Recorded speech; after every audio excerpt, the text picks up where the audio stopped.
Master minds commerce చదవాలనుకునే 10th inter విద్యార్థుల తొలి ఎంపిక. ఆంధ్రప్రదేశ్లో మెట్రో రైల్ ఏర్పాటుకి సంబంధించిన పనులు చకచకా సాగుతున్నాయి. ప్రధానంగా విజయవాడ మెట్రో పైన ఒక అడుగు ముందుకు పడింది. గన్నవరం విజయవాడ బస్టాండ్కి వచ్చేటువంటి మార్గంలో జాతీయ రహదారి ప్లస్ మెట్రో ఈ రెండింటికి సంబంధించి ఎవరు ఎక్కడ ఎలాంటి నిర్మాణం చేయాలి, ఎందుకంటే జాతీయ రహదారి పైన మెట్రో వస్తున్నటువంటి తరుణంలో అక్కడ ఫ్లైఓవర్ల నిర్మాణం ప్రతిపాదనలు ఉన్నాయి. ఫ్లైఓవర్లు నిర్మించాలా లేదా మెట్రో రైలుకి సంబంధించినటువంటి కారిడార్ నిర్మించాలా, దీనిపైన తర్జన భర్జనలు జరిగి దీనిపైన ఒక కన్క్లూజన్ వచ్చింది. డబుల్ డెక్కర్ మెట్రో ట్రాక్ని ఏర్పాటు చేయడానికి మెట్రో రైల్ కార్పొరేషన్, జాతీయ రహదారుల సంస్థ రెండు కూడా ఒక అండర్స్టాండింగ్కి వచ్చినాయి. విజయవాడలో గన్నవరం నుంచి వచ్చేటువంటి పండిట్ నెహ్రూ బస్ స్టేషన్కి వచ్చేటువంటి మార్గంలో దాదాపు 4 కిలోమీటర్ల మేర ఒక metro double decker elevated metro rail corridor come national highway నిర్మాణం జరిగేటువంటి అవకాశాలు ఉన్నాయి. దీనికి క్లియరెన్స్ వచ్చేసింది. జాతీయ రహదారుల శాఖకి ప్రతిపాదనలు కూడా వెళ్ళాయి. అక్కడి నుంచి అప్రూవల్ వచ్చిన వెంటనే కూడా నిర్మాణ పనులు ప్రారంభించేటువంటి అవకాశం ఉంది. అసలు ఈ మెట్రో రైల్ ప్లాన్ ఏంటో ఒకసారి విశ్లేషించేటువంటి ప్రయత్నం చేద్దాం. ఆంధ్రప్రదేశ్లో 2 మెట్రో రైలు వ్యవస్థలు నిర్మిస్తారు. ఒకటి విశాఖపట్నంలో, రెండోది విజయవాడలో. 2 ఫేజులుగా చేసినటువంటి నిర్మాణం అప్పటికే ఇది 2017-18కే ప్లాన్ మొత్తం రెడీ అయింది. అయితే 2019 నుంచి వచ్చిన జగన్మోహన్ రెడ్డి ప్రభుత్వం పూర్తిగా మెట్రో రైలు పైన అనాసక్తత చూపించింది. అటు విశాఖ మెట్రోని పట్టించుకోలేదు, విజయవాడ మెట్రోని పట్టించుకోలేదు. సో ఈ నేపథ్యంలో ఈ 5 ఏళ్ల జాప్యం జరిగింది. కూటమి ప్రభుత్వం అధికారంలోకి వచ్చిన వెంటనే మెట్రో రైల్ కార్పొరేషన్ని మళ్ళీ పునరుజ్జీవింపజేసేటువంటి ప్రయత్నం చేసింది. అందులో భాగంగానే విజయవాడ మెట్రోకి ఒక క్లారిటీ ఇచ్చారు. వైజాగ్ మెట్రోకి సంబంధించి కూడా భూసేకరణ ప్రక్రియను మొదలుపెట్టారు. ఇది విజయవాడ మెట్రో రైలుకి సంబంధించినటువంటి ప్లాను.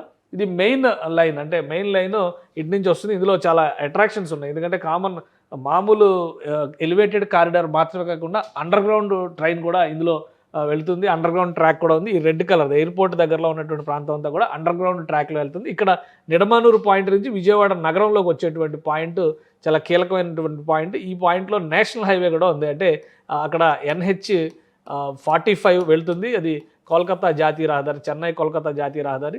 అక్కడ ఆల్రెడీ ఫ్లైఓవర్ల ప్రతిపాదనలు ఉన్నాయి. ఫ్లైఓవర్ నిర్మాణానికి సంబంధించి 600 కోట్ల రూపాయలతో DPRని సబ్మిట్ చేశారు. దాదాపు 7.5 కిలోమీటర్ల మేర ఈ ఫ్లైఓవర్ల నిర్మాణం జరగాల్సి ఉంది. 2024 జనవరి మాసంలో దీనికి సంబంధించినటువంటి అప్రూవల్స్ వచ్చినాయి. అయితే అప్పటికి జగన్మోహన్ రెడ్డి ప్రభుత్వం ఉంది. దానిపైన కంప్లీట్ DPRని సబ్మిట్ చేయాల్సినటువంటి అవసరం ఉంది.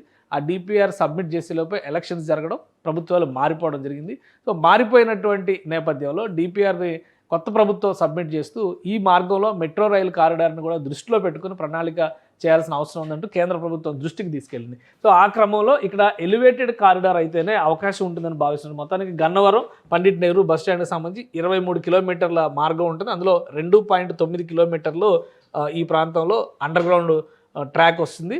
సో ఇప్పుడు ఎలివేటెడ్ కారిడార్ అంటే ఒక దగ్గరేమో అండర్ గ్రౌండ్ ట్రాక్ వస్తుంది, మరో దగ్గరేమో ఎలివేటెడ్ ట్రాక్ వస్తుంది. ఒకసారి ఫుల్ మ్యాప్ మనం చూస్తే క్లారిటీ వస్తుంది. ఈ ప్రాంతంలో మాత్రం అండర్ గ్రౌండ్ ట్రాక్ వస్తుంది. ఇక్కడ వచ్చేటువంటి ప్రాంతంలో 2.9 కిలోమీటర్లు.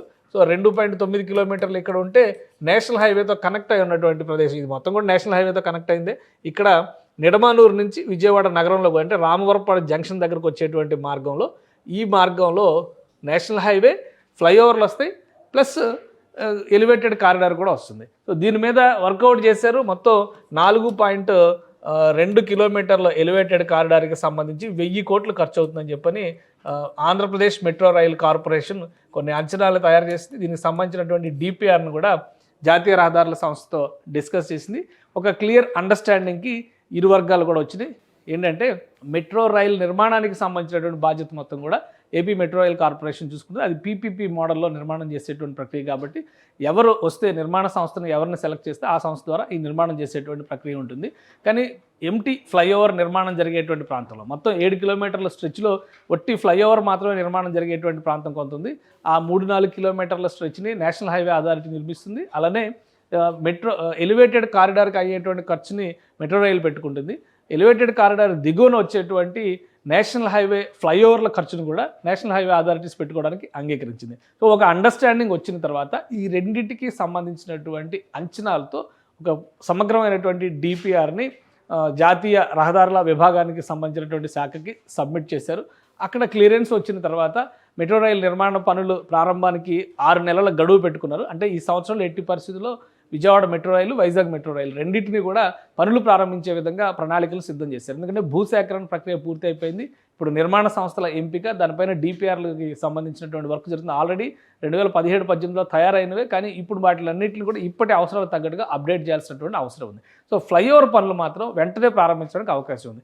కేంద్ర ప్రభుత్వం క్లియరెన్స్ ఇచ్చిన తర్వాత రెండవ ఫ్లైఓవర్, ఎందుకంటే ఈ మార్గంలో ఆల్రెడీ ఒక ఫ్లైఓవర్ నిర్మాణం జరిగింది. ఇక రెండవ ఆ ఫ్లైఓవర్ తర్వాత వచ్చేటువంటి మార్గంలో అంటే విజయవాడ నగరంలో మహానాడు జంక్షన్ నుంచి నిడమానూరు జంక్షన్ వరకు వచ్చేటువంటి మార్గంలో ఫ్లైఓవర్ నిర్మాణ పనుల్ని చేపడతారు. ఫ్లైఓవర్తో పాటు ఎలివేటెడ్ కారిడార్ ఎక్కడైతే వస్తుందో ఆ మార్గంలో ఎలివేటెడ్ కారిడార్కి సంబంధించినటువంటి మెట్రో పిల్లర్ల నిర్మాణానికి కూడా అక్కడ ప్రాంతాన్ని ఆ ప్రణాళికలోనే భాగం చేసుకోవాల్సినటువంటి అవసరం ఉంటుంది. అది ఏ విధంగా రెండు సంస్థలు కలిసి సమిష్టిగా పనిచేయాల్సినటువంటి అవసరం ఉంటుంది. ఇందులో మెట్రో రైల్ కార్పొరేషన్ది కీలకమైనటువంటి పాత్ర అవుతుంది. సో విజయవాడ నగరానికి సంబంధించినటువంటి ఇన్ఫ్రాస్ట్రక్చర్ని మరింత మెరుగుపరిచేటువంటి పనిపైన ఎన్డీఏ ప్రభుత్వం దృష్టి పెట్టింది. ఒకవైపు విజయవాడ రైల్వే స్టేషన్ అభివృద్ధి, అలానే విజయవాడలోకి వచ్చేటువంటి మార్గాలని, నేషనల్ హైవేస్ విస్తరణ, నేషనల్ హైవేస్తో పాటు ఇంటర్నల్ ట్రాన్స్పోర్ట్ సిస్టమ్స్ని కూడా స్ట్రెంగ్తన్ చేసే పనిపైన కూటమి ప్రభుత్వం ఫోకస్ పెట్టింది. ఇక డబల్ డెక్కర్ జంక్షన్స్ వచ్చేటువంటి క్రమంలో ఈ మార్గం అంతా కూడా ఒక డిఫరెంట్ స్ట్రక్చర్, ఒక అండర్ గ్రౌండ్ ట్రైన్ వెళ్తుంది ఇదే మార్గంలో, మళ్ళీ ఎలివేటెడ్ కారిడార్ కూడా ఇదే మార్గంలో వస్తుంది. సో ఇది ఒక ఇంట్రెస్టింగ్ టూరిస్ట్ స్పాట్గా మారేటువంటి అవకాశం కూడా ఉంటుంది. విజయవాడ గన్నవరం ఎయిర్పోర్ట్కి వెళ్ళేటువంటి మార్గం కాబట్టి అంతర్జాతీయ పర్యాటకులు, అంతర్జాతీయ స్థాయి ప్రయాణికులు వచ్చిన సందర్భంలో కూడా ఇది ఒక అట్రాక్టివ్ డెస్టినేషన్గా, అట్రాక్టివ్ స్పాట్గా మారుతుందని చెప్పని రాష్ట్ర ప్రభుత్వం అంచనా వేసింది. సో ఇప్పుడు డిపిఆర్ల సబ్మిషన్ కంప్లీట్ అయింది కాబట్టి కేంద్ర ప్రభుత్వం ఏ క్షణంలో అనుమతి ఇచ్చినా కానీ ఫ్లైఓవర్ నిర్మాణ పనులకి సంబంధించినటువంటి ప్రక్రియ ప్రారంభించడానికి ఏపీలో ప్రభుత్వ వర్గాలు సన్నాహాలు చేస్తున్నాయి. సుమన్ టీవీలో మీ పర్సనల్ అండ్ బిజినెస్ ప్రమోషన్స్ కోసం కింది నెంబర్కి కాంటాక్ట్ చేయండి.